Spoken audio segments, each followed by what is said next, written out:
একদিন একটা মসজিদে বয়ান করছিলাম, তো মসজিদে বয়ানের মাঝখানে একজন দাঁড়ায় গেল। দাঁড়ায় আমাকে বলছে যে ওস্তাদ হুজুর, বুঝলাম আপনার সব কথা ঠিক আছে, এখন আমার 1 লাখ টাকা ধার লাগবে, আমি কোথেকে নিব?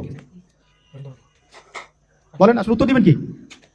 হ্যাঁ, সুদের ক্ষতিকর বিষয়গুলো যেমন বলতে হবে, সুদবিহীন ব্যাংকিং সিস্টেম এবং অর্থনৈতিক ব্যবস্থাও তো চালু করতে হবে। সেটা কি? সেটা হচ্ছে যাকাত। সেটা কি? যাকাত, সাদাকা এবং কর্জে হাসানা। এগুলো তো চালু করছি না আমরা শুধু কথা বলছি তাত্ত্বিক যে সুদ হারাম।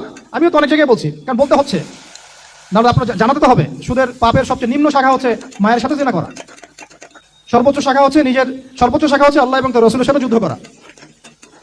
একটা হাদিস বুখারীতে এরকম আসছে, বুখারীতে কি তিরমিজিতে, আমি রেফারেন্সটা ভুলে যাচ্ছি, হাদিসটা সহিহ।